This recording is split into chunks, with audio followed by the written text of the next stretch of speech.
Hello students, good morning everyone. कैसे आप लोग सब।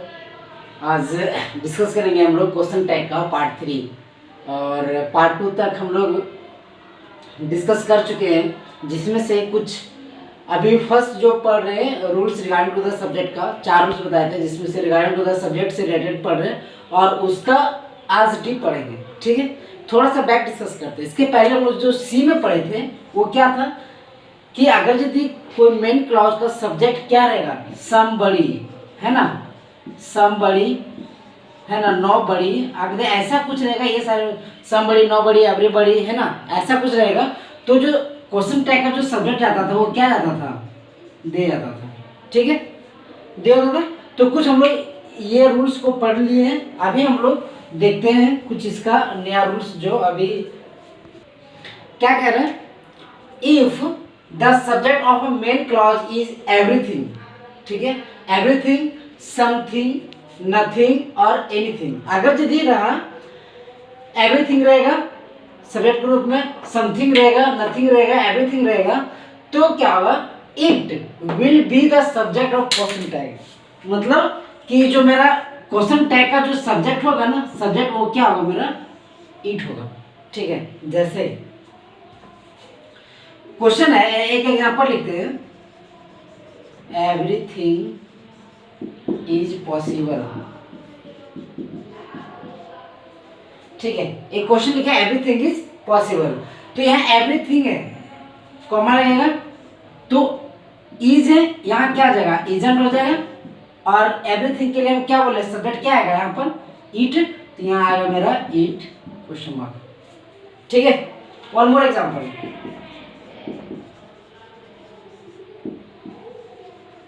nothing was wrong there। एक हम अभी एक सेंटेंस लिखे, नथिंग वाज रॉन्ग देयर। अच्छा, एक चीज बताना है, ये एवरीथिंग और ये नथिंग में अंतर क्या है, ध्यान रखना।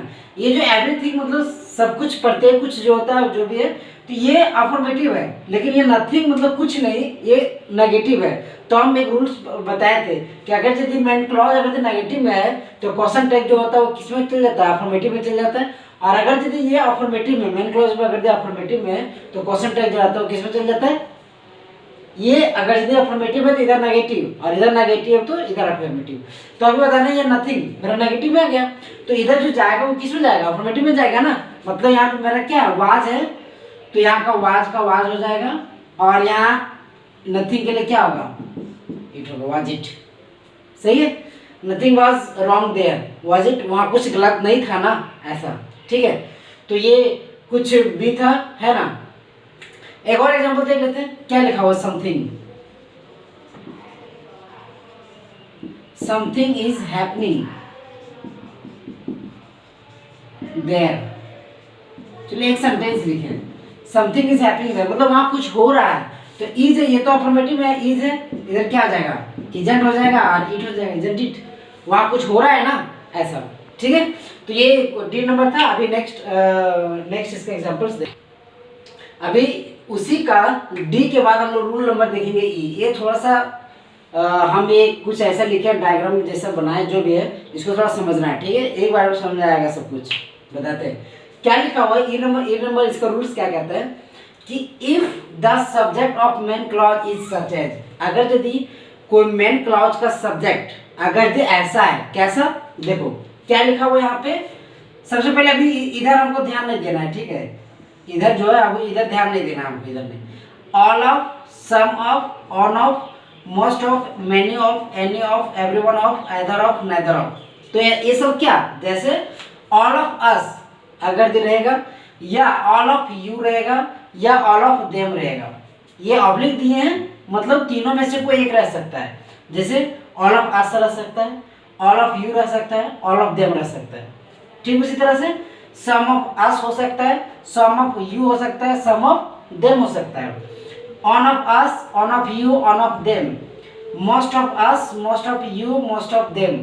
ठीक है, उसी तरह से यहाँ मैनी ऑफ अस हो सकता है, मैनी ऑफ यू हो सकता है, मैनी ऑफ देम हो सकता है। यहाँ भी एनी ऑफ अस हो सकता है, any of you, any of them हो सकता है। Every one of us, every one of you, every one of them हो सकता है। Either of us, either of you, either of them हो सकता है। और either of yes, sorry neither of us, neither of you और neither of them हो सकता है। ये हम एक ऑब्लिक करके दिए कि इसके साथ ये कुछ भी प्रोनाउन हो सकता है ऑब्जेक्ट केस में, ठीक है। तो ये अगर इस तरह का सब्जेक्ट रहेगा तो क्वेश्चन टैग में हम लोग सब्जेक्ट क्या लिखेंगे, ठीक है। तो अगर यदि अस है, यूएस, अगर यदि अस है तो उसके लिए देखो ऑल ऑफ अस रहेगा ना, तो उधर जो सब्जेक्ट में जाएगा वो क्या जाएगा, वी जाएगा। क्या लिखा है, सब्जेक्ट और क्वेश्चन टैग इज होता है, क्या होता है, इज होगा। यू अगर दे रहेगा, जैसे ऑल ऑफ यू रहा तो क्वेश्चन टैग में सब्जेक्ट यू ही जाएगा। अगर यदि ऑल ऑफ देम रहा तो क्वेश्चन टैग के सब्जेक्ट में क्या जाएगा, दे जाएगा। ये बात क्लियर हुआ। एक बार फिर से थोड़ा सा रिवीजन करते हैं। अगर यदि ऑल ऑफ अस है, ठीक है, ऑल ऑफ अस है सब्जेक्ट में, तो उधर जो हम लोग लेके जाएंगे वो क्या हो जाएगा, सब्जेक्ट के क्वेश्चन टैग का सब्जेक्ट हो जाएगा वी। अगर यदि ऑल ऑफ यू रहेगा, यानी कि इतना में से कुछ भी अगर यू रहा तो सब्जेक्ट उधर यू ही जाएगा, और अगर देम रहा तो सब्जेक्ट क्या जाएगा, दे। जैसे एग्जांपल हम लिखे हैं, अभी यहाँ एग्जांपल लिखे हैं कि all of us are happy, हम लोग में से सभी क्या है, खुश है। तो यहाँ पे क्या लिखा हुआ है, अस है, तो शब्द को अस है तो सब्जेक्ट क्या जाएगा, वी जाएगा। यानी कि यहाँ पे और यह सब्जेक्ट ये क्या ऑब्जेक्ट ऑफ आर है, तो ये यहाँ क्या हो जाएगा, आर नोट हो जाएगा, आर नोट हो जाएगा ना। और अस है तो सब्जेक्ट यहाँ क्या जाएगा, वी हो जाएगा, आर ई क्वेश्चन मार्क आंट वी, ठीक है।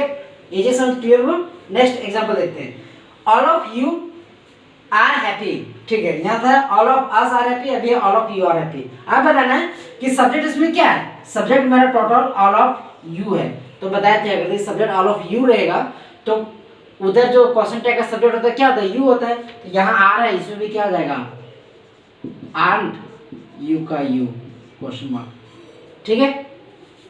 और लास्ट क्या है, ऑल ऑफ देम, देम है। यहाँ पे सब्जेक्ट मेरा इतना है, लेकिन यहाँ क्या है, ये देम है। तो देम मेरा क्या है, ये है मेरा ऑब्जेक्टिव है, लेकिन अगर देम रहा तो क्या कहते हैं इसको, दे लिखेंगे। एंड इसमें भी हो जाएगा क्या, आंट दे।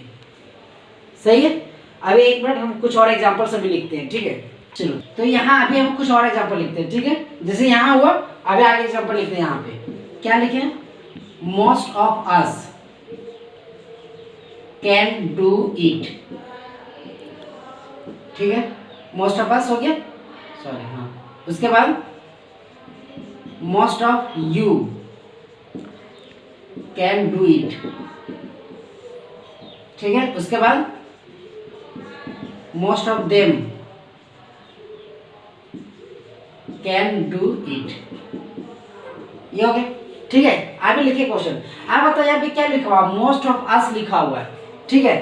इधर देखते हैं, यहाँ पे मोस्ट ऑफ अस लिखा हुआ और यहाँ ऑब्जेक्टिव ऑफ मेरा क्या है, कैन। तो ये अफर्मेटिव उधर रख जाएगा, यानी कि यहाँ पे हो जाएगा क्या, कांट हो जाएगा। और अस से तो क्या हो जाएगा, यहाँ पे वी हो जाएगा। सही है। यहाँ पे most of you can do it, तो यू है, और यहाँ कैन है तो क्या हो जाएगा, कांट हो जाएगा। और यू का इधर क्या होता है, यू में होता है। उसके बाद most of them can do it, फिर यहाँ कैन है तो क्या कांट हो जाएगा, और देम है यहाँ पे क्या हो जाएगा, दे हो जाएगा। सही है, समझ में आया।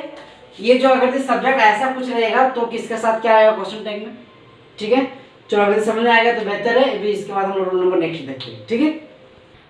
ओके, अभी रूल नंबर हम लोग एफ देखते हैं, ठीक है। क्या लिखा हुआ है, क्या कह रहा है question, if there is the subject of main clause, if there is, यानी कि ये जो देयर है ना, अगर ये देयर भी मेन क्लॉज का सब्जेक्ट है, ठीक है, देयर जो है मेन क्लॉज का सब्जेक्ट है, तो देन सेम देयर, जो देयर सब्जेक्ट में रहता है वही देयर क्या हो जाता है तुम्हारा, will be the subject of question, यानी क्वेश्चन टैग का सब्जेक्ट। जैसे भी आप हम लोग का क्या था कि अभी ऑल ऑफ अस था ना, तो इधर जो सब्जेक्ट था वो क्या बन गया था, वी बन गया था। लेकिन यहाँ जो सब्जेक्ट रहेगा वो मेरा क्या रहेगा, देयर, देयर रहेगा। तो यहाँ पे मेरा क्या हो जाएगा, वही देयर बन जाएगा। जैसे एग्जांपल देखते हैं, ठीक है। क्या लिखा हुआ है, there are 6 boys here, question mark. क्या लिखा हुआ है, देयर आर 6 बॉयज, यहाँ 6 लड़के हैं। तो इसको क्वेश्चन टैग में क्या कैसे लिखेंगे, यहाँ 6 लड़के हैं ना, है ना। तो यहाँ पे क्या है, आर, तो यहाँ हो जाएगा आर्ट हो जाएगा। और देयर है तो देयर का देयर, ठीक है। देखते हैं कुछ और। There is milk in the glass. ठीक है, there is milk in the glass. अब इज है तो क्या हो जाएगा, इसमें इजंट हो जाएगा और देयर का देयर हो जाएगा। सही है। एक और देखते हैं। There was a chair in the class. Question है कि there was a chair in the class, मतलब कि क्लास में कुर्सी था। तो हम लोग इसको क्वेश्चन टाइप में कैसे लिखेंगे कि क्लास में कुर्सी था ना, है ना, था ना, ऐसे। तो वाज है, यहाँ पे क्या हो जाएगा, वाजंट, और देयर का देयर। अच्छा एक चीज, हम जब सब्जेक्ट वर्ब एग्रीमेंट पढ़े थे तो उसमें एक चीज बताए थे, क्या पता है कि अगर यदि देयर जो है ना, वो देयर के साथ जो ऑक्सिलरी वर्ब होता है वो सिंगुलर प्लूरल दोनों होता है, लेकिन ये किसके अनुसार से, अकॉर्डिंग टू द नाउन और प्रोनाउन। जैसे यहाँ पे क्या लिखा हुआ है, सॉरी यहाँ बॉय, यहाँ 6 बॉयज लिखा हुआ है ना, तो ये बताना कि 6 बॉयज जो सिंगुलर है या प्लूरल है, प्लूरल है, इसलिए यहाँ पे प्लूरल वर्ब लगा। अगर ये सिर्फ बॉय रहता तो यहाँ पे हम लोग क्या लगाते हैं, इज लगाते हैं ना। तो ये सब्जेक्ट वर्ब एग्रीमेंट हम लोग पढ़ लिए तो उसमें देखे थे, तो ये कंफ्यूजन मत होना कि यहाँ आर, यहाँ इज, यहाँ बात कैसे ले दे, जहाँ था जो कुछ ये है। सब्जेक्ट वर्ब एग्रीमेंट को हम लोग इसमें देखे थे कि इज एम आर जो ऑब्जेक्टिव इसके साथ जो यूज होता है वो अकॉर्डिंग टू नाउन प्रोनाउन जो रहता है ना उसके अनुसार से होता है। ठीक है, तो ये समझ में आ जाए कि अगर यदि क्वेश्चन टैग में अगर मेन क्लॉज अगर सब्जेक्ट देयर के रूप में रहता है तो क्वेश्चन टैग का जो सब्जेक्ट होता है वो भी क्या होता है, देयर ही होता है। जैसे कि देयर आर 6 बॉयज हियर, तो यहाँ 6 लड़के हैं, यहाँ 6 लड़के हैं ना, there are 6 boys here aren't there.